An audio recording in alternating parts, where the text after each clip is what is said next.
E aí, como foi vocês construir cada capítulo para chegar ali nesse compilado de emoções? Então, a gente pensou em fazer uma linha cronológica mais ou menos assim. A gente fala da CNV e da violência e do machismo e do patriarcado e de tudo que envolve essa sociedade que tem por base a violência, né? Porque se hoje a gente se comunica de uma forma violenta é porque a violência está na nossa sociedade de forma muito naturalizada e a gente não percebe isso. Não é somente xingar o outro, não é somente agredir fisicamente o outro. Às vezes, nas entrelinhas, a gente agride sem saber, porque a gente aprendeu a se comunicar dessa forma. O silêncio, muitas vezes, ele pode ser usado como uma ferramenta violenta. O silêncio punitivo, quando eu deixo de falar o que eu sinto, ou quando eu coloco aquela pessoa numa situação de escanteio, eu não falo com ela para atingi-la de alguma forma, isso é uma forma de violência também.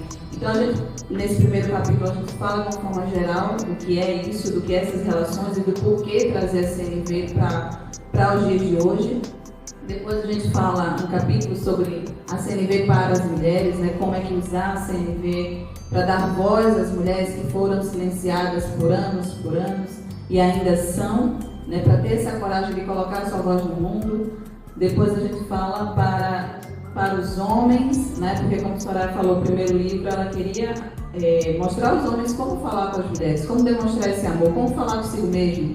Então a gente mostra para eles que falar sobre sentimentos e emoções não é algo ruim, que sim, a gente, enquanto mães, né, das gerações passadas, não teve a sabedoria porque também isso não foi passado, né? Então não educou numa linguagem das emoções para a gente ter essa nomenclatura emocional, para saber dizer o que a gente sente. Eu estou triste, eu estou feliz, eu estou com raiva. Então, cada capítulo foi pensado, depois a gente fala para as crianças como é que a gente pode usar a CNV para a educação dos nossos filhos, e no final a gente fala sobre o perdão, né, que é o fechamento de tudo.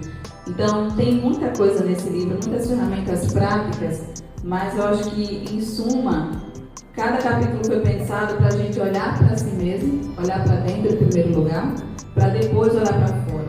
Uma vez que eu olho para mim, vejo a minha humanidade, eu consigo enxergar a humanidade no outro. Então, eu consigo enxergar que o outro também falha, também erra. Eu consigo enxergar para os meus pais e perdoá-los, porque eles são humanos assim como eu, né? E a partir do perdão, eu consigo amá-los verdadeiramente na fragilidade, e eu posso me sentir também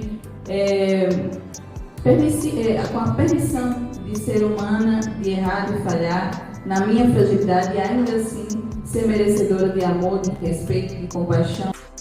Em cada verso, uma voz, em cada página, um mundo. Ser poeta, a arte que nos